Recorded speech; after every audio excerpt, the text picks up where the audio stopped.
Welcome back to Midnight Sun by Stephenie Meyer.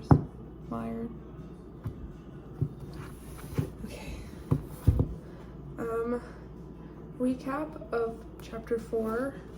Not really anything happened. It was kind of short. Edward just went and talked to his family about Bella because Jasper and Rosalie were super pissed and were we have to kill Bella. And then he went home and they all sat at the dining table and were talking, and Carla was we're not gonna do that. And so Rosalie was okay, fine, we're not gonna do that. But then Jasper was I still want to do it. I'm gonna do it. I don't care, I'm gonna do it. And then Alice was please don't do it, please. Because me and Bella are gonna be best friends and I don't want you to hurt my best friend. And Jasper was okay, I won't do it because I love Alice. And then she looked at Edward and she's also, you're gonna fall in love with her. And Edward got really pissed about that for some reason. So then Edward just started making fun of him for that, and Edward was feeling really conflicted. And he's thinking about leaving again, but he knows he's not going to. So yeah, ignore how disgusting I look. I'm sorry. I don't know, it's really weird today outside. Okay, chapter 5, Invitations. High school. Purgatory no longer. It was now purely hell. Torment and fire. Yes, I had both. I was doing everything correctly now. Every I dotted, every T crossed. No one could complain that I was shirking my responsibilities. To please Esme and protect the others, I stayed in Forks. I returned to my old schedule. I hunted no more than the rest of them. Every day I attended high school and played human. Every day I listened carefully for anything new about the Cullens. There was never anything new. The girl did not speak one word of her suspicions. She just repeated the same story, that I'd been standing with her and then pulled her out of the way, till her eager listeners got bored and stopped looking for more details. There was no danger. My hasty action had hurt no one. No one but myself. I was determined to change the future. Not the easiest task to set for oneself, but there was no other choice I could live with. Alice said that I would not be strong enough to stay away from the girl. I would prove her wrong. I thought the first day would be the hardest. By the end of it, I'd been sure that was the case. I'd been wrong, though. It had rankled, knowing that I would hurt the girl. I'd comforted myself with the fact that her pain would be nothing more than a pinprick, just a tiny sting of rejection, compared to mine. Bella was human, and she knew that I was something else, something wrong, something frightening. She would probably be more relieved than wounded when I turned my face away from her and pretended that she didn't exist.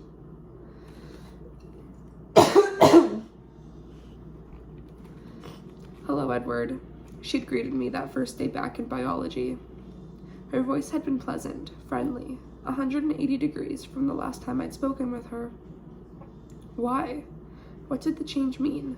Had she forgotten? Decided she had imagined the whole episode? Could she possibly have forgiven me for not following through on my promise? The questions had stabbed and twisted like the thirst that attacked me every time I breathed. Just one moment to look in her eyes, just to see if I could read the answers there. No, I could not allow myself even that, not if I was going to change the future. I'd moved my chin an inch in her direction without looking away from the front of the room. I'd nodded once, then turned my face straight forward. She did not speak to me again. That afternoon, as soon as school was finished, my role played, I ran halfway to Seattle, as I had the day before. It seemed that I could handle the aching just slightly better when I was flying over the ground, turning everything around me into a green blur. This run became my daily habit. Did I love her? I did not think so. Not yet. Alice's glimpses of that future had stayed with me, though, and I could see how easy it would be to fall into loving Bella. It would be exactly like falling, effortless. Not letting myself love her was the opposite of falling. It was pulling myself up a cliff face, hand over hand, the task as grueling as if I had no more than mortal strength. More than a month passed, and every day it got harder. That made no sense to me. I kept waiting to get over it, to have the struggle become easier, or at least level off. This must be what Alice had meant when she predicted that I would not be able to stay away from the girl. She had seen the escalation of the pain. But I could handle pain.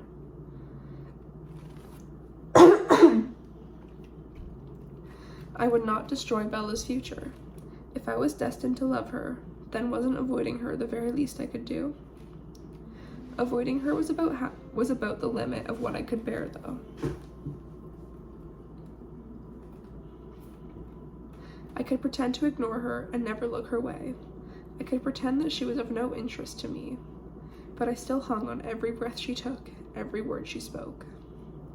I couldn't watch her with my eyes, so I watched her through the eyes of others. The vast majority of my thoughts revolved around her, as though she was the center of my mind's gravity. As this hell ground on, I lumped my torments into 4 categories. The first 2 are familiar: her scent and her silence. Or rather, to take the responsibility on myself, where it belonged, my thirst and my curiosity. The thirst was the most primal of my torments. It was my habit now to simply not breathe at all in biology.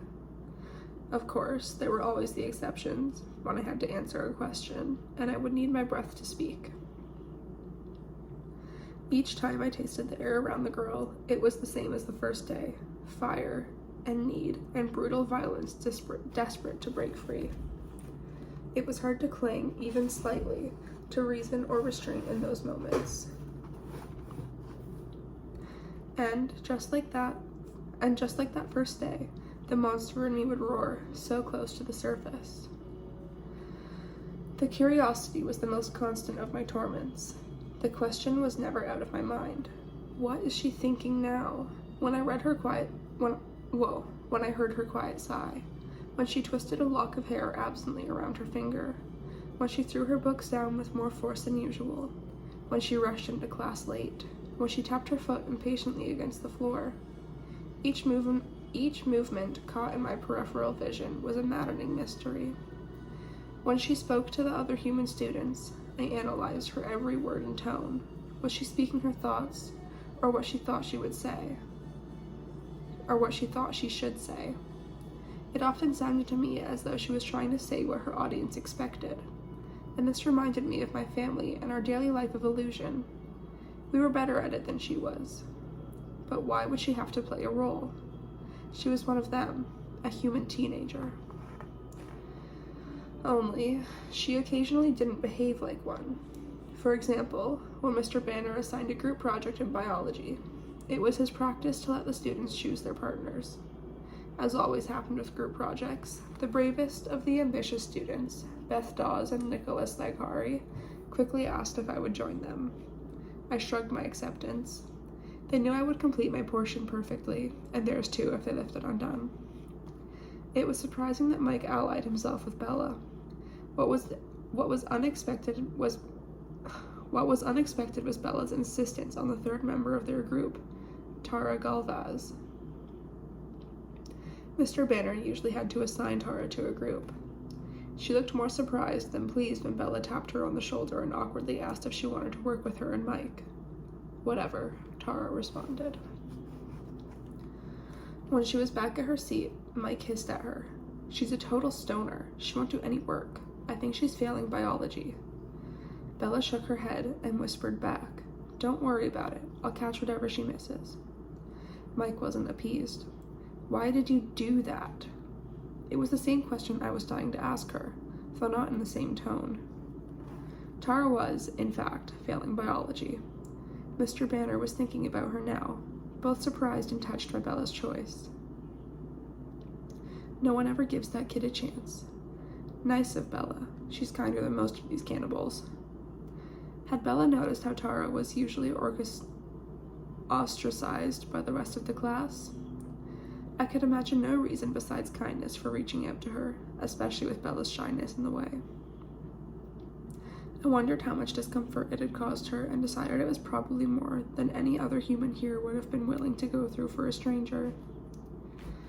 Given Bella's grasp of biology, I wondered if the grade from this project would even save Tara from failure, in this class at least.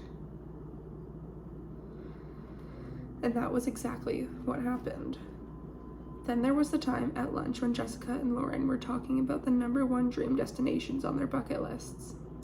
Jessica chose Jamaica, only to feel immediately one-upped when Lauren countered with the French Riviera. Tyler chimed in with Amsterdam, thinking of the famous red light district. and the others began sounding off.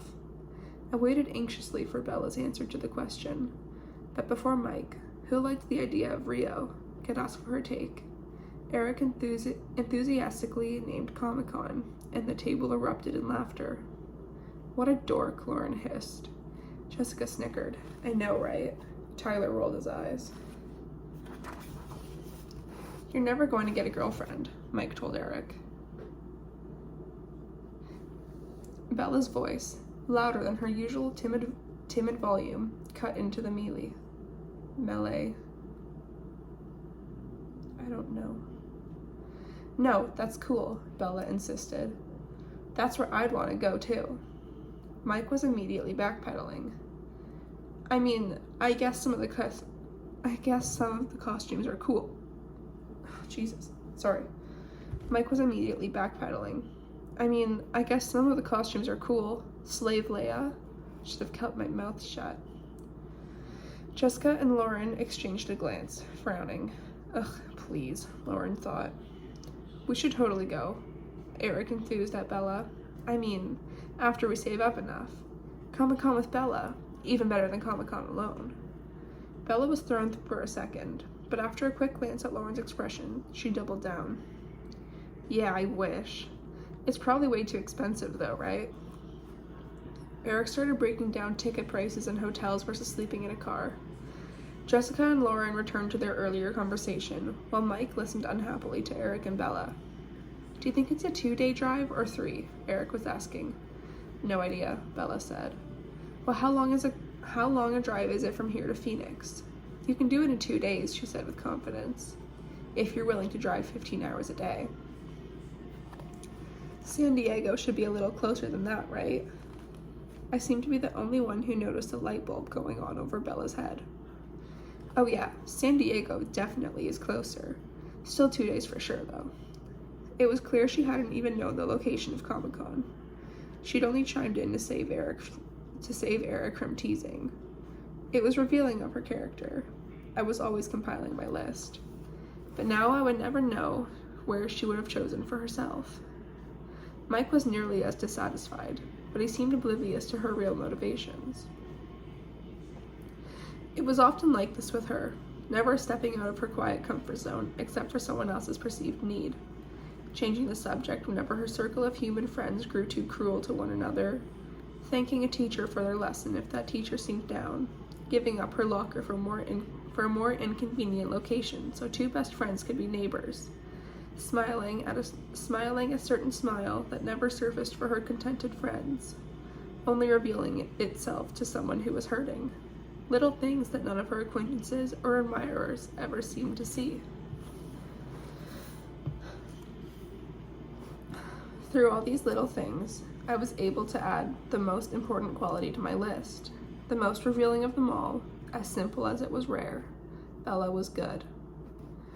All the other things added up to that whole. Kind and self-effacing and unselfish and brave. She was good through and through, and no one seemed aware of that besides me. Though Mike was certainly observing her nearly as often. And right there was the most surprising of my torments. Mike Newton. Who would ever have dreamed that such a generic, boring mortal could be so infuriating? To be fair, I should have felt some gratitude to him, more than the others. He kept the girl talking. I learned so much about her through these conversations, but Mike's assistance with this project only aggravated me. I didn't want him to be the one who unlocked her secrets. It helped that he never noticed her small revelations, her little slips. He knew nothing about her. He'd created a Bella in his head who didn't exist, a girl just as generic as he was. He hadn't observed the unselfishness and bravery that set her apart from other humans, didn't hear the abnormal maturity of her spoken thoughts, didn't perceive that when she spoke of her mother, she sounded like a parent speaking of a child rather than the other way around. Loving, indulgent, slightly amused, and fiercely protective. He didn't hear the patience in her voice when she feigned interest in his rambling stories, and didn't guess at the compassion behind that patience.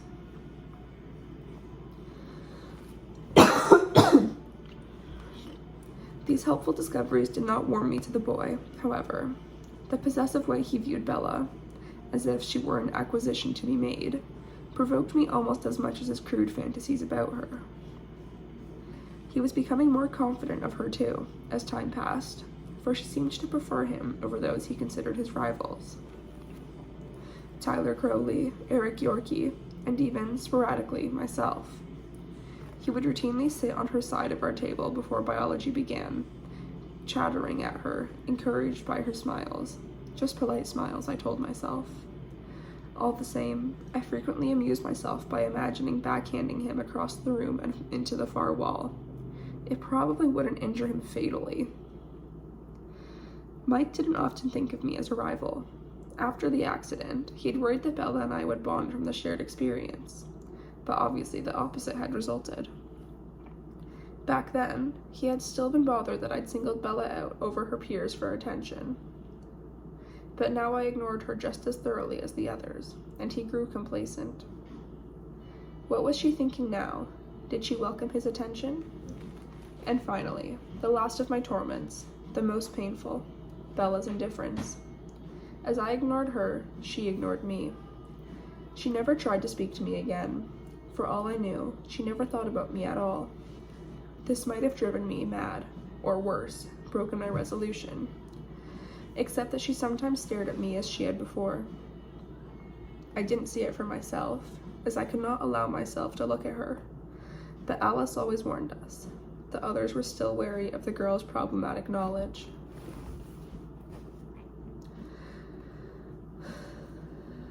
It eased some of the pain that she gazed at me from a distance every now and then. Of course, she was probably just wondering exactly what kind of an aberration I was. Bella's going to stare at Edward in a minute.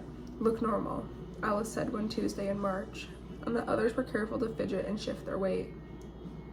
I paid attention to how often she looked in my direction. It pleased me, though it should not have, that the frequency did not decline as time passed. I didn't know what it meant, but it made me feel better. Alice sighed. I wish... Stay out of it, Alice, I said under my breath. It's not gonna happen. She pouted. Alice was anxious to form her envisioned friendship with Bella. In a strange way, she missed the girl she didn't know. I'll admit, you're better than I thought. You've got the future all snarled up and senseless again. I hope you're happy. It makes plenty of sense to me. She snorted delicately. I tried to shut her out, too impatient for conversation. I wasn't in a very good mood, tenser than I let any of them see. Only Jasper was aware of how tightly wound I was, feeling the stress emanate out of me with his unique ability to both sense and influence the moods of others. He didn't understand the reasons behind the moods, though, and since I was constantly in a foul temper these days, he disregarded it. Today would be a hard one, harder than the day before, as was the pattern. Mike Newton was going to ask Bella on a date. The girls' choice dance was on the near horizon, and he'd been hoping very much that Bella would ask him. That she had not done so had rattled his confidence. Now he was in an uncomfortable bind. I enjoyed his discomfort more than I should have, because Jessica Stanley had just invited him. He didn't want to say yes, still hopeful that Bella would choose him and prove him the victor over other would-be suitors. But he didn't want to say no and end up missing the dance altogether. Jessica, hurt by his hesitation and guessing the reason behind it, was thinking daggers at Bella. Again, I had the instinct to place myself between her and Jessica's angry thoughts. I understood the instinct better now, but that only made it more frustrating when I could not act on it. To think it had come to this, I was utterly fixated on the petty high school dramas that I'd once held I was utterly fixated on the petty high school dramas that I'd once held so in contempt. Mike was working up his nerve as he walked Bella to biology. I listened to his struggles as I waited for them to arrive. The boy was weak. He had waited for this dance purposely, afraid to let his infatuation be known before she had shown a marked preference for him. He didn't want to make himself vulnerable to rejection, preferring that she take that leap first. Coward. He sat down on our table again, comfortable through long familiarity, and I imagined the sound it would make if his body hit the opposite wall with enough force to break most of his bones. "So," he said to the girl, his eyes on the floor, "Jessica asked me to the spring dance." "That's great," Bella answered immediately, and with enthusiasm. It was hard not to smile as Mike processed her tone. He'd been hoping for dismay. "You'll have a lot of fun with Jessica." He scrambled for the right response. "Well," he hesitated and almost turned tail. Then he rallied. "I told her I had to think about it." "Why would you do that?" she demanded. Her tone was disapproving, but there was the faintest hint of relief there as well. What did that mean? An unexpected, intense fury made my hands clench into fists. Mike did not hear the relief. His face flushed red, fierce as I suddenly felt. This seemed like an open invitation, and he looked at the floor again as he spoke. "I was wondering if you might be planning to ask me." Bella hesitated. In that moment, I saw the future more clearly than Alice ever had. The girl might say yes to Mike's unspoken question now, or she might not. But either way, someday soon, she would say yes to someone. She was lovely and intriguing, and human males were not oblivious to this fact. Whether she would settle for someone in this lackluster crowd, or wait until she was free from Forks, the day would come that she would say yes. I saw her life as I had before. College, career, love, marriage. I saw her on her father's arm again, dressed in gauzy white, her face flushed with happiness as she moved to the sound of Wagner's bridal chorus. The pain I felt while I imagined this future reminded me of the agony of transformation. It consumed me, and not just pain, but outright rage.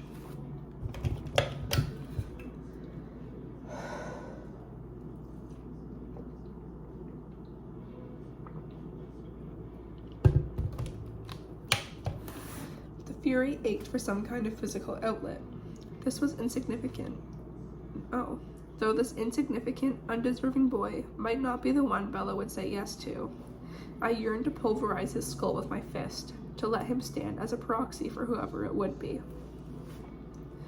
I didn't understand this emotion. It was such a tangle of pain and fury and desire and despair. I had never felt it before. I couldn't put a name to it. "Mike, I think you should tell her yes," Bella said in a gentle voice. Mike's hopes plummeted. I would have enjoyed that under other circumstances, but I was lost in the aftershock and the remorse for what the pain and fury had done to me. Alice was right. I was not strong enough. Right now, she would be watching the future spin and twist, become mangled again. Would this please her? "Did you already ask someone?" Mike said sullenly. He glanced at me, suspicious for the first time in many weeks.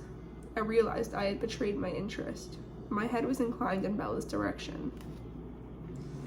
The wild envy in his thoughts, envy for whomever this girl preferred to him, suddenly put a name to my emotion. I was jealous. "No," the girl said with a trace of humor in her voice. "I'm not going to the dance at all." Through all the remorse and anger, I felt relief at her words. It was wrong, dangerous even, to consider Mike and the other mortals interested in Bella as rivals. But I had to concede that they had become just that. "Why not?" Mike asked harshly. It offended me that he used this tone with her. I bit back a growl. "I'm going to Seattle that Saturday," she answered. The curiosity was not as vicious as it would have been before. Now that I was fully intending to find out the answers to everything, I would know the reasons behind this new revelation soon enough. Mike's voice turned unpleasantly wheedling. "Can't you go some other weekend?" "Sorry, no." Bella was brusquer now. "So you shouldn't make Jess wait any longer. It's rude." Her concern for Jessica's feelings fanned the flames of my jealousy. This Seattle trip was clearly an excuse to say no. Did she refuse purely out of loyalty for her friend? She was more than selfless enough for that. Did she actually wish she could say yes? Or were both guesses wrong? Was she interested in someone else?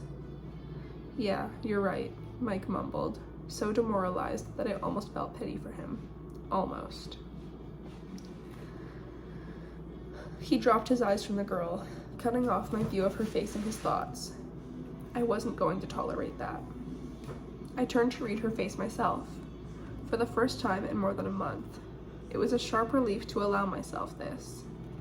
I imagined it would feel the same to press an ice to an aching burn. An abrupt cessation of pain. Her eyes were closed, and her hands pressed against the sides of her face. Her shoulders curved inward defensively. She shook her head ever so slightly, as if she were trying to push some thought from her mind. Frustrating. Fascinating. Mr. Banner's voice pulled her from her reverie, and her eyes slowly opened. She looked at me immediately, perhaps sensing my gaze. She stared up into my eyes, with the same perplexed expression that had haunted me for so long.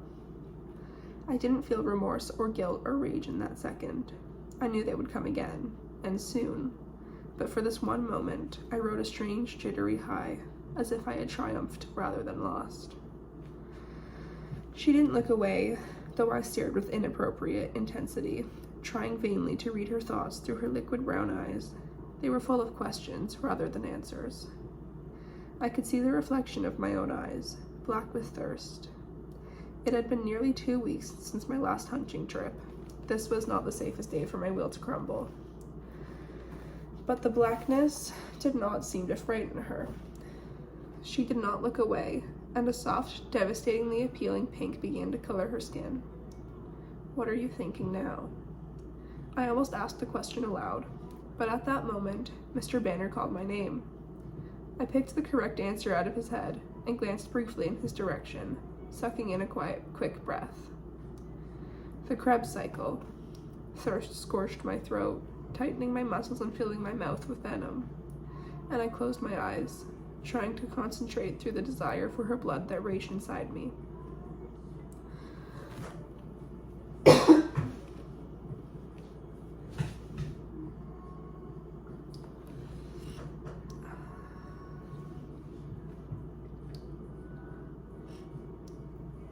The monster was stronger than before, rejoicing. He embraced this dual future that gave me... Jesus. The monster was stronger than before, rejoicing. He embraced this dual future that gave him a 50-50 chance at what he craved so viciously. The third, shaky future I'd tried to construct through willpower alone had collapsed, destroyed by common jealousy, of all things, and he was so much closer to his goal. The remorse and guilt now burned with the thirst, and if I'd had the ability to produce tears, they would have filled my eyes now. What had I done? Knowing the battle was already lost, there seemed to be no reason to resist what I wanted. I turned to stare at the girl again. She had hidden in her hair, but I could see that her cheek was deep crimson now. The monster liked that. She did not meet my gaze again, but twisted a strand of her dark hair nervously between her fingers. Her delicate fingers, her fragile wrist. They were so breakable, looking for all the world as though just my breath could snap them. No. I could not do this. She was too breakable, too good, too precious to deserve this. I couldn't allow my life to collide with hers, to destroy it. But I couldn't stay away from her either. Alice was right about that. The monster inside me hissed with annoyance as I struggled. My brief hour with her passed all too quickly, while I vacillated between the rock and the hard place. The bell rang, and she started collecting her things without looking at me. This disappointed me, but I could hardly expect otherwise. The way I had treated her since the accident was inexcusable. "Bella," I said, unable to stop myself. My willpower lay in shreds. She hesitated before looking at me. When she turned, her expression was guarded, suspicious. I reminded myself that she had every right to distrust me, that she should. She waited for me to continue, but I just stared at her, reading her face. I pulled in shallow mouthfuls of air at regular intervals, fighting my thirst. "What?" she finally said, a hard edge to her voice. Are you speaking to me again? I wasn't sure how to answer her question. Was I speaking to her again, in the sense that she meant? Not if I could help it. I would try to help it. No, not really, I told her. She closed her eyes, which only made things more difficult. It cut off my best avenue of access to her feelings. She took a long, slow breath without opening her eyes, and spoke. Then what do you want, Edward? Surely this was not a normal human way to converse. Why did she do it? But how to answer her? With the truth, I decided. It would be as truthful as I could with her from now on. I would be as truthful as I could with her from now on. I didn't want to deserve her distrust, even if earning her trust was impossible. I'm sorry, I told her. That was truer than she would ever know. Unfortunately, I could only safely apologize for the trivial. I'm being very rude, I know, but it's better this way, really. Her eyes opened, their expression still wary. I don't know what you mean. I tried to get as much of a warning through to her as she was allowed. It's better if we're not friends. Surely she could sense that much. She was a bright girl. Trust me. Her eyes tightened, and I remembered that I had said those words to her before, just before breaking a promise. I winced when her teeth clenched together with a sharp click. She clearly remembered too. It's too bad you didn't figure that out earlier, she said angrily. You could have saved yourself all of this regret. I stared at her in shock. What did she know of my regrets? Regret?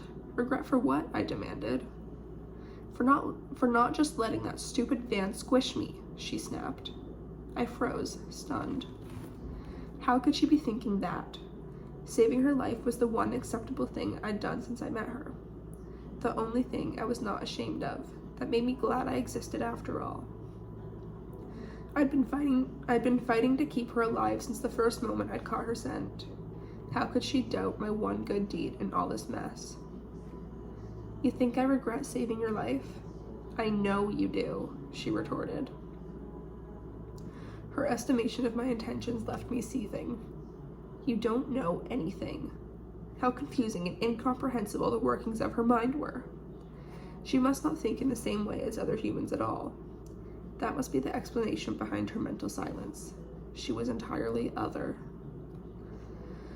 She jerked her face away, gritting her teeth again. Her cheeks were flushed, with anger this time. Slamming her books together in a pile, she yanked them up into her arms and marched toward the door without meeting my stare. Even as vexed as I felt, something about her anger softened my annoyance. I wasn't sure exactly what it was that made her exasperation somehow endearing. She walked stiffly, without looking where she was going, and her foot caught on the lip of the doorway. Her things all crashed to the ground. Instead of bending to get them, she stood rigidly straight, not even looking down, as if she was not sure the books were worth retrieving. No one was here to watch me. I flitted to her side and had her books in order before she had even examined the mess. She bent halfway, saw me, and then froze. I handed her books back to her, making sure my icy skin never touched hers. Thank you, she said in a sharp voice. You're welcome. My voice was still rough with my former irritation, but before I could clear my throat and try again, she'd wrenched herself upright and stomped away toward her next class. I watched until I could no longer see her angry figure. Spanish passed in a blur. Mrs. Goff never questioned my abstraction. She knew my Spanish was superior to hers and gave me a great deal of latitude, leaving me free to think. So I couldn't ignore the girl. That much was obvious. But did it mean I had no choice but to destroy her? That could not be the only available future.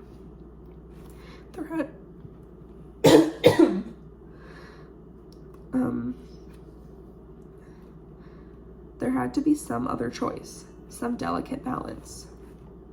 I tried to think of a way. I didn't pay much attention to Emmett until the hour was nearly up. He was curious. Emmett was not overly intuitive about the shades in others' moods, but he could see the obvious change in me. He wondered what had happened to remove the unrelenting glower from my face. He struggled to define the change and finally decided that I looked hopeful. Hopeful? Was that how I seemed from the outside?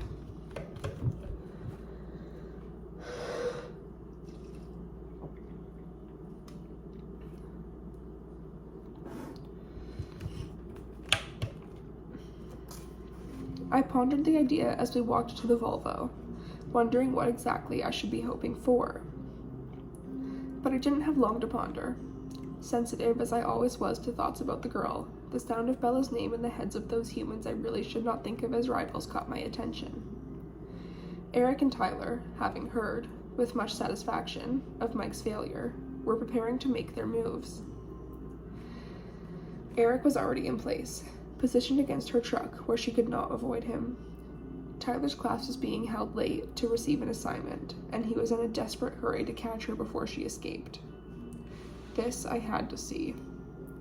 "Wait for the others here, all right," I murmured to Emmett. He eyed me suspiciously, but then shrugged and nodded. "Kid's lost his damn mind," he thought, amused. Bella was on her way out of the gym, and I waited where she would not see me. As she got closer to Eric's ambush, I strode forward, setting my pace so that I would walk by at the right moment. I watched her body stiffen when she caught sight of the boy waiting for her. She froze for a moment, then relaxed and moved forward. "Hey, Eric," I heard her call in a friendly voice. I was abruptly and unexpectedly anxious. What if this gangly teen with his unhealthy skin was somehow pleasing to her? Perhaps her earlier kindness to him had not been entirely selfless. Eric swallowed loudly, his Adam's apple bobbing. "Hi, Bella." She seemed unconscious of his nervousness. "What's up?" she asked, unlocking her truck without looking at his frightened expression. I was just wondering if you would go to the spring dance with me?" His voice broke. She finally looked up. Was she taken aback or pleased? Eric couldn't meet her gaze, so I couldn't see her face in his mind. "I thought it was a girl's choice," she said, sounding flustered. "Well, yeah," he agreed wretchedly. This pitiable boy did not irritate me as much as Mike Newton did, but I couldn't find it in myself to feel sympathy for his angst until after Bella had answered him in a gentle voice. "Thank you for asking me, but I'm going to be in Seattle that day." He'd already heard this. Still, it was a disappointment. "Oh," he mumbled, barely daring to raise his eyes to the level of her nose. "Well, maybe next time." "Sure," she agreed. Then she bit down on her lip, as if she regretted leaving him a loophole. That pleased me. Eric slumped forward and walked away, heading in the wrong direction from his car, his only thought escape. I passed her in that moment and heard her sigh of relief. I laughed before I could catch myself. She whirled at the sound, but I stared straight ahead, trying to keep my lips from twitching in amusement. Tyler was behind me, almost running in his hurry to catch her before she could drive away. He was bolder and more confident than the other two. He'd only waited to approach Bella this long because he'd respected Mike's prior claim. I wanted him to succeed in catching her for two reasons. If, as I was beginning to suspect, all this attention was annoying to Bella, I wanted to enjoy watching her reaction. But if it was not, if Tyler's invitation was the one she'd be hoping for, then I wanted to know that too. I measured Tyler Crowley as competition, knowing it was reprehensible to do so. He seemed tediously average and unremarkable to me, but what did I know of Bella's preferences? Maybe she liked average boys. I winced at that thought. I could never be an average boy. How foolish it was to set myself up as a candidate for her affections. How could she ever care for someone who was, by default, the villain of the story? She was too good for a villain. Though I ought to have let her escape, my inexcusable curiosity kept me from doing what was right, again. But what if Tyler missed his chance now? only to contact her later when I would have no way of knowing the outcome. I pulled my Volvo out into the narrow lane, blocking her exit. Emmett and the others were on their way, but he'd described my strange behavior to them, and they were walking slowly, staring at me, trying to decipher what I was doing. I watched the girl in my rearview mirror. She glowered toward the back of my car without meeting my gaze, looking as if she wished she were driving a tank rather than a rusted Chevy. Tyler hurried to his car and got in line behind her, grateful for my inexplicable conduct. He waved at her, trying to catch her attention, but she didn't notice. He waited a moment and then left his car, forcing his gait into a saunter as he sidled up to her passenger side window. He tapped on the glass. She jumped and then stared at him in confusion. After a second, she rolled the window down manually, seeming to have some trouble with it. "I'm sorry, Tyler," she said, her voice irritated. "I'm stuck behind Cullen." She said my surname in a hard voice. "Oh, I know," Tyler said, undeterred by her mood. "I just wanted to ask you something while we're trapped here." His grin was cocky. I was gratified by the way she blanched at his obvious intent. "Will you ask me to the spring dance?" he said, no thought of defeat in his mind. "I'm not going to be in town, Tyler," she told him, irritation still plain in her voice. "Yeah, Mike said that." "Then why?" she started to ask. He shrugged. "I was hoping you were just letting him down easy." Her eyes flashed, then cooled. "Sorry, Tyler," she said, not sounding sorry at all. "I really am going out of town." Given her usual practice of putting the needs of others above her own, I was a little surprised at her steely resolve when it came to this dance. Where did it spring from? Tyler accepted her excuse, his self-assurance untouched. "That's cool. We still have prom." He strutted back to his car. I was right to have waited for this. The horrified expression on her face was priceless. It told me what I should not so desperately have needed to know, that she had no feelings for any of these human males who wished to court her. Also, her expression was possibly the funniest thing I'd ever seen. My family arrived then, confused that I was, for a change, rocking with laughter rather than scowling murderously at everything in sight. "What's so funny?" Emmett wanted to know. I just shook my head as Bella revved her noisy engine angrily. She looked like she was wishing for a tank again. "Let's go," Rosalie hissed impatiently. "Stop being an idiot, if you can."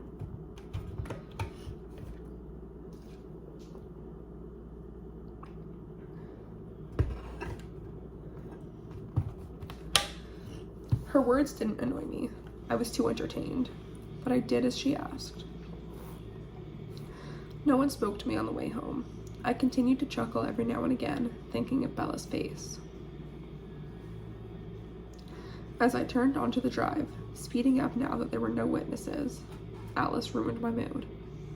"So do I get to talk to Bella now?" she asked suddenly. "No," I snapped. "Not fair. What am I waiting for?" "I haven't decided anything, Alice." "Whatever, Edward." In her head, Bella's two destinies were clear again. "What's the point in getting to know her?" I mumbled, suddenly morose, "if I'm just going to kill her." Alice hesitated for a second. "You have a point," she admitted. I took the final hairpin turn at 90 miles an hour, and then screeched to a stop an inch from the rear garage wall. "Enjoy your run," Rosalie said smugly as I threw myself out of the car. But I didn't go running today. Instead, I went hunting. The others were scheduled to hunt tomorrow, but I couldn't afford to be thirsty now. I overdid it, drinking more than necessary, glutting myself again. A small grouping of elk and one black bear I was lucky to stumble across this early in the year. I was so full it was uncomfortable. Why couldn't that be enough? Why did her scent have to be so much stronger than anything else?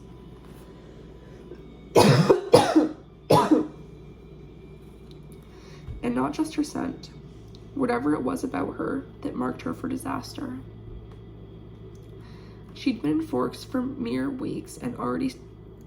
Oh my god. She'd been in Forks for mere weeks, and already she'd twice come within inches of a violent end. For all I knew, right at this very moment, she could have wandered into the path of another death sentence. What would it be this time? A meteorite smashing through her roof and crushing her in her bed? I could hunt no more, and the sun was still hours and hours from rising. Now that it had occurred to me, the idea of meteorite and all its possible allies was hard to dismiss. I tried to be rational, to consider the odds against all the disasters I could imagine, but that didn't help. What were the odds, after all, that the girl would come to live in a town with a decent percentage of vampires as permanent residents? What were the odds that she would appeal to one so perfectly? What if something happened to her in the night? What if I went to school tomorrow, every sense and feeling focused onto the space where she should be, and her seat was empty? Abruptly, the risk felt unacceptable.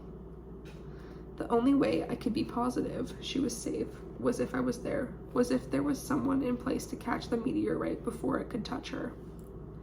The jittery high swept through me again when I realized that I was going to go find the girl. It was past midnight, and Bella's house was dark and quiet. Her truck was parked against the curb, her father's police cruiser in the driveway.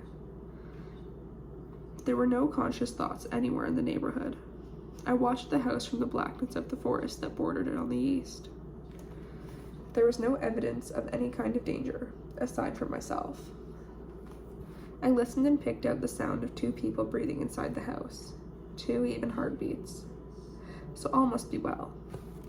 I leaned against the trunk of a young hemlock and settled in to wait for stray meteorites. The problem with waiting was that it freed up the mind for all kinds of speculation. Obviously, the meteorite was just a metaphor for all the unlikely things that could go wrong. But not every danger would streak across the sky with a brilliant splash of fire.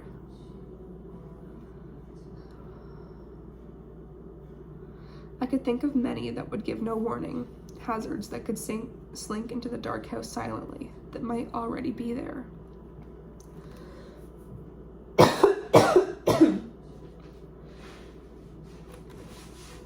These were ridiculous worries. This street didn't have a natural gas line, so a carbon monoxide leak was improbable. I doubted they used coal frequently. The Olympic Peninsula had very little in the way of dangerous wildlife. Anything large I would be able to hear now.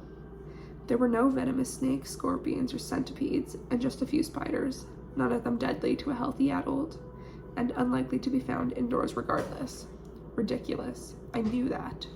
I knew I was being irrational. But I felt anxious, unsettled. I couldn't push the dark imaginings from my mind.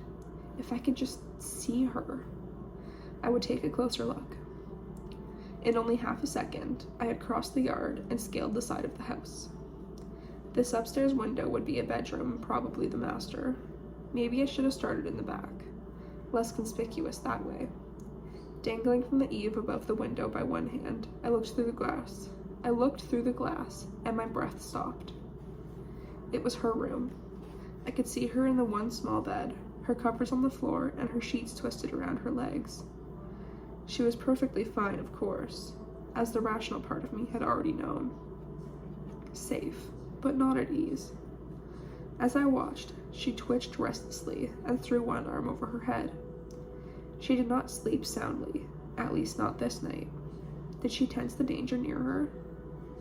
I was repulsed by myself as I watched her toss again. How was I any better than some sick peeping Tom? I wasn't any better. I was much, much worse. I relaxed my fingertips, about to let myself drop, but first I allowed myself one long look at her. Still not peaceful. The little furrow was there between her eyebrows, the corners of her mouth turned down. Her lips trembled and then parted. "Okay, Mom," she muttered. Bella talked in her sleep. Curiosity flared. overpowering self-disgust. So long I tried to hear her and failed. The lure of those unprotected, unconsciously spoken thoughts was impossibly tempting. What were human rules to me after all? How many did I ignore on a daily basis? I thought of the multitude of illegal documents my family needed to live as we liked. False names and false histories, driver's license that let us enroll in school, and medical credentials that allowed Carlisle to work as a doctor. Papers that made our strange grouping of nearly identical aged adults comprehensible as a family. None of it would be necessary if we didn't try to have brief periods of permanence. If we didn't prefer to have a home. Then, of course, there was the way we funded our lives. Insider trading laws didn't apply to psychics, but it certainly wasn't honest what we did. And the transfer of inheritances from one fabricated name to another wasn't legal either. And then there were all the murders. We didn't take them lightly, but obviously none of us had ever been punished by human courts for our crimes. We covered them up. Also a crime. Then why should I feel so guilty over one little misdemeanor? Human laws had never applied to me, and this was hardly my first adventure with breaking and entering. I knew I could do this safely. The monster was restless, but well fed. I would keep a careful distance. I would not harm her. She would never know I'd been here. I only wanted to be certain that she was safe.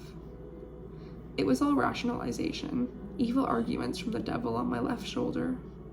I knew that, but I had no angel on the right. I would behave as a nightmarish creature that I was.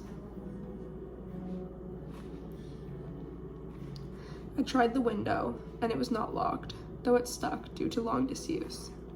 I took a deep breath, my last for however long I was near her, and slid the glass slowly aside, cringing at each faint groan of the metal frame. Finally, it was open wide enough for me to ease through. "Mom, wait," she muttered. "Scottsdale Road is faster." Her room was small, disorganized and cluttered, but not unclean. There were books piled on the floor beside her bed, their spines facing away from me, and CDs scattered by her inexpensive CD player. The one on top was just a clear jewel case. Stacks of papers surrounded a computer that looked like it belonged in a museum dedicated to obsolete technologies. Shoes dotted the wooden floor. I wanted very much to go and read the titles of her books and CDs, but I was determined to take no more risks.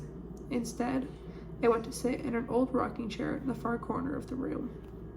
My anxiety eased, the dark thoughts receded, and my mind was clear. Had I really once believed her average looking? I thought of that first day, and my disgust for the human boys who were so fascinated by her. But when I remembered her face in their minds then, I could not understand why I had not immediately found her beautiful. It seemed an obvious thing. Right now, with her dark hair tangled and wild around her pale face, wearing a threadbare t-shirt full of holes with tatty sweatpants, her features relaxed in unconsciousness, her full lips slightly parted, she took my breath away. Or would have, I thought wryly, if I were breathing. She did not speak. Perhaps her dream had ended. I stared at her face and tried to think of some way to make the future bearable. Hurting her was not bearable. Did that mean my only choice was to try to leave again? The others could not argue with me now. My absence would not put anyone in danger. There would be no suspicion, nothing to link anyone's thoughts back to the accident.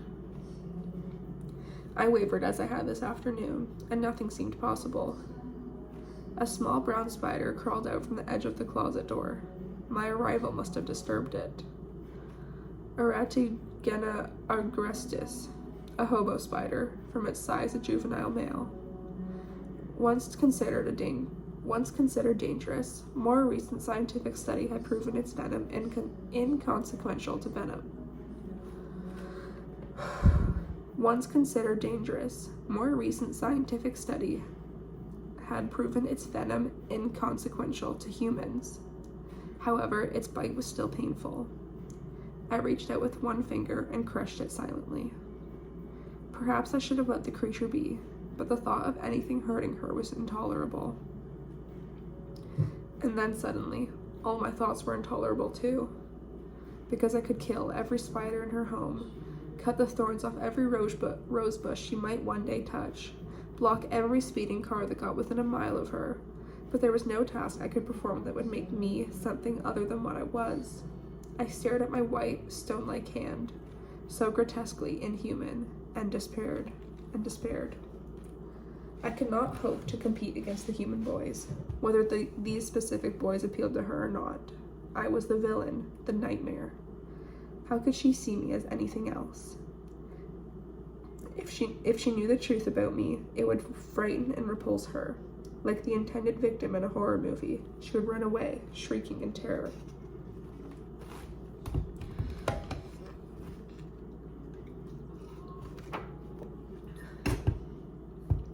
I remembered her first day in biology and knew that this was exactly the right reaction for her to have. It was foolishness to imagine that I had been the one to ask her to the silly dance. It was foolishness to imagine that if I had been the one to ask her to the silly dance, she would have canceled her hastily made plans and agreed to go with me. I was not the one she was destined to say yes to. It was someone else, someone human and warm, and I could not even let myself, someday, when that yes was said, hunt him down and kill him, because she deserved him, whoever he was. She deserved happiness and love with whoever she chose. I owed it to her to do the right thing now. I could no longer pretend that I was only in danger of loving this girl. After all, it didn't really matter if I left, because Bella could never see me the way I wish she would, never see me as someone worthy of love. Could a dead, frozen heart break? It felt as though mine would. Edward, Bella said. I froze, staring at her unopened eyes. Had she awakened, caught me here? She looked asleep, yet her voice had been so clear. She sighed, a quiet sigh, and then moved restlessly again, rolling to her side, still fast asleep and dreaming. Edward, she mumbled softly. She was dreaming of me. Could a dead, frozen heart beat again? It felt as though mine was about to. Stay, she sighed. Don't go. Please, don't go. She was dreaming of me, and it wasn't even a nightmare. She wanted me to stay with her, there in her dream. I struggled to find words to name the feelings that flooded through me, but I had no words strong enough to hold them. For a long moment, I drowned in them. When I surfaced, I was not the same man I had been. My life was an unending, unchanging midnight. It must, by necessity, always be midnight for me. So how was it possible that the sun was rising now, in the middle of my midnight? At the time I became a vampire, trading my soul and mortality for immortality in the searing pain of transformation. I had truly been frozen. My body had turned into something more like stone than flesh, enduring and unchanging. Myself, also, had frozen as it was. My personality, my likes and dislikes, my moods and desires, all were fixed in place. It was the same for the rest of them. We were all frozen, living stone. When change came for one of us, it was a rare and permanent thing. I had seen it happen with Carlisle, and then a decade later with Rosalie. Love had changed them in an eternal way, a way that would never fade. More than 80 years had passed since Carlisle found Esme, and yet he looked at her with the incredulous eyes of first love. It would always be so for them. It would always be so for me too. I would always love this fragile human girl for the rest of my limitless existence.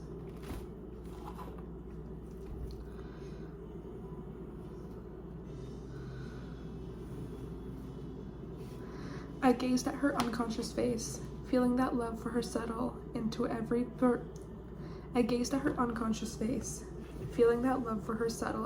portion of my stone body. She slept more peacefully now, a slight smile on her lips. I loved her, and so I would try to be strong enough to leave her. I knew I wasn't that strong now. I would work on that one. but perhaps I was strong enough to circumvent the future in another way. Alice had only seen 2 futures for Bella, and now I understood them both. Loving her would not keep me from killing her if I let myself make mistakes. Yet I could not feel the monster now, could not find him anywhere in me. Perhaps love had silenced him forever. If I killed her now, it would not be intentional, only a horrible accident. I would have to be inordinately careful. I would never, ever be able to let my guard down. I would have to control my every breath. I would have to keep an always cautious distance. I would not make mistakes. I finally understood that second future. I'd been baffled by that vision. What could possibly happen to result in Bella becoming a prisoner to this immortal half-life? Now, devastated by longing for the girl, I could understand how I might, in unforgivable selfishness, ask my father for that favor. Ask him to take away her life and her soul so that I could keep her forever. She deserved better. But I saw one more future, one thin wire that I might be able to walk if I could keep my balance. Could I do it? Be with her and leave her human? Deliberately, I locked my body into perfect stillness, froze it in place, then took a deep breath, another, then another, letting her scent rip through me like wildfire. The room was thick with her perfume. Her fragrance was layered on every surface. My head swam with the pain, but I fought the spinning. I would have to get used to this if I were going to attempt any kind of regular proximity to her. Another deep, burning breath. I watched her sleeping until the sun rose behind the eastern clouds, plodding and breathing. I got home just after the others had left for school. I changed quickly, avoiding Esme's questioning eyes. She saw the feverish light in my face and felt both worry and relief. My long melancholy had pained her greatly, and she was glad that it seemed to be over. I ran to school, arriving a few seconds after my siblings did. They did not turn, though. Though Alice at least must have known that I stood there in the thick woods that bordered the pavement. I waited until no one was looking, and then strolled casually from between the trees into the lot full of parked cars. I heard Bella's truck rumbling around the corner, and I paused behind a Suburban, where I could watch without being seen. She drove into the lot, glaring at my Volvo for a long moment before she parked in one of the most distant spaces, a frown on her face. It was strange to remember that she was probably still angry with me, and with good reason. I wanted to laugh at myself, or kick myself. All my plotting and planning was entirely moot if she didn't care for me too, wasn't it? Her dream could have been about something completely random. I was such an arrogant fool. Well, it was so much for the better for her. Oh my god. Well, it was so much the better for her if she didn't care for me. That wouldn't stop me from pursuing her, from trying. But I would listen to her no. I owed her that. I owed her more. I owed her the truth I was not allowed to give her. So I would give her as much truth as I could. I would try to warn her. And when she confirmed that I would never be the one she would say yes to, I would leave. I walked silently forward, wondering how best to approach her. She made it easy. Her truck key slipped through her fingers as she got out of the cab and fell into a deep puddle. She reached down, but I got to it first, retrieving it before she had to put her fingers in the cold water. I leaned back against her truck as she started and then straightened up. "How do you do that?" she demanded. Yes, she was still angry. I offered her the key. Do what? She held her hand out, and I dropped it into her palm. I took a deep breath, pulling in her scent. "Appear out of thin air," she clarified. "Bella, it's not my fault if you were exceptionally unobservant." The words were wry, almost a joke. Was there anything she didn't see? She could hear how my voice wrapped around her name. Did she hear how my name wrapped around her name like a caress? She glared at me, not appreciating my humor. Her heartbeat sped. From anger? From fear? For a moment, she looked down. "Why the traffic jam last night?" she asked without meeting my eyes. "I thought you were supposed to be pretending I don't exist, not irritating me to death." Still very angry, it was going to take some effort to make things right with her. I remembered my resolve to be truthful. That was for Tyler's sake, not mine. I had to give him his chance, and then I laughed. I couldn't help it, thinking of her expression yesterday. Concentrating so hard on keeping her safe, on controlling my physical response to her, left me fewer resources to manage my emotions. "You," she gasped, and then broke off, appearing to be too furious to finish. There it was, that same expression. I choked back another laugh. She was mad enough already. "I'm not pretending you don't exist," I finished. It felt right to make my tone casual, teasing. I didn't want to frighten her more. I had to hide the depth of my feelings, keep things light. "So you are trying to irritate me to death, since Tyler's van didn't do the job?" A quick flash of anger pulsed through me. How could she honestly believe that? It was irrational for me to be so affronted. She didn't know all the effort I'd expended to keep her alive. She didn't know that I'd fought with my family for her. She didn't know of the transformation that had happened in the night. But I was angry all the same, emotion unmanaged.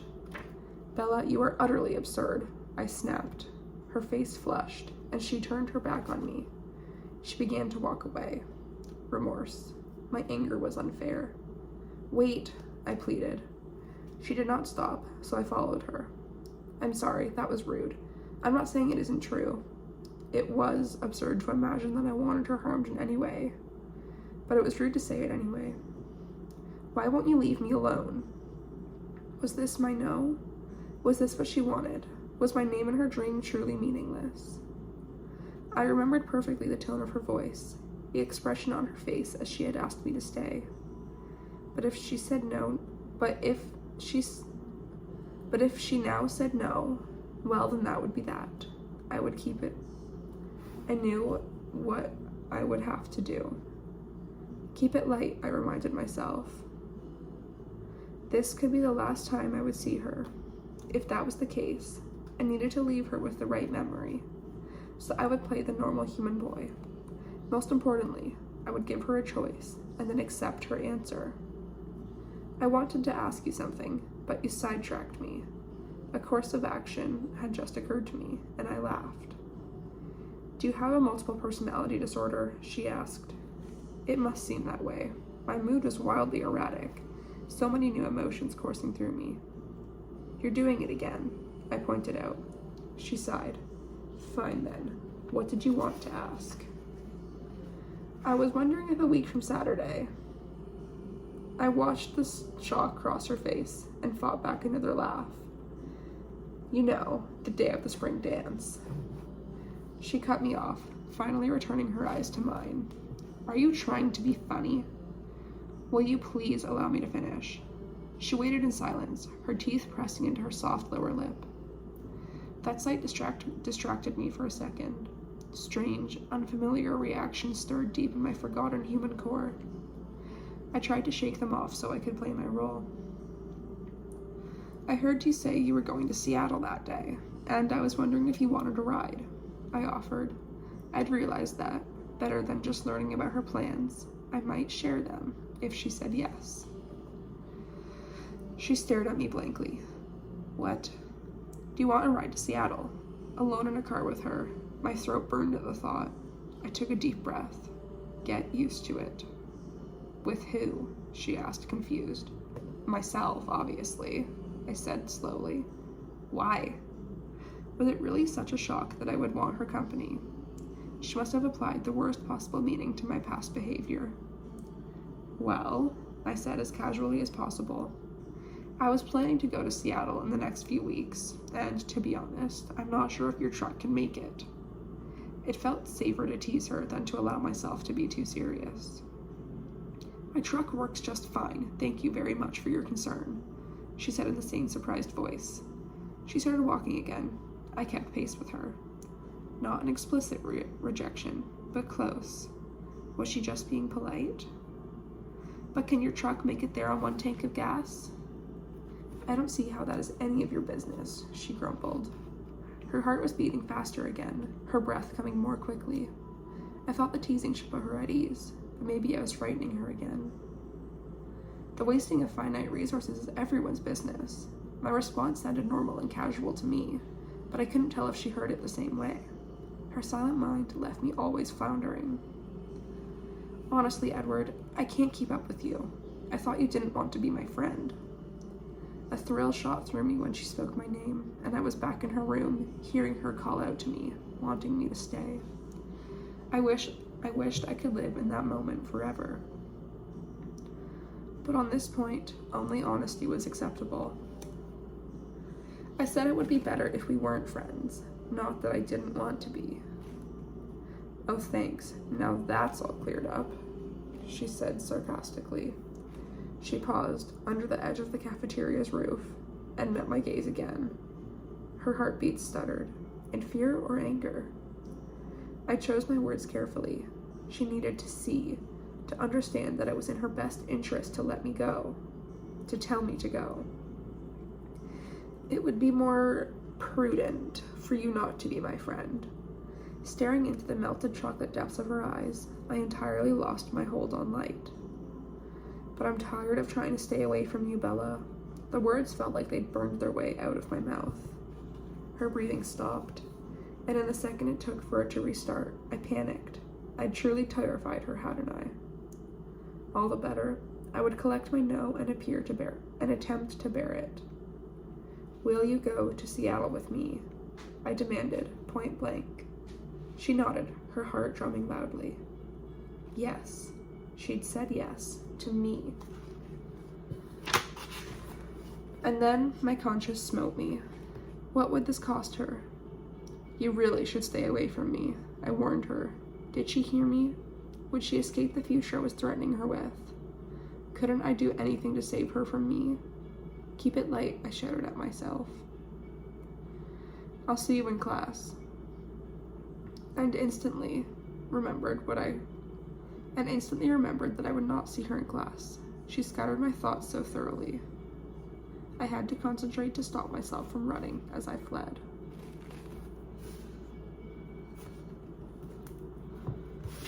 That was the end of chapter 5. I'm sick, so it sounded like shit, and I stumbled my entire way through that.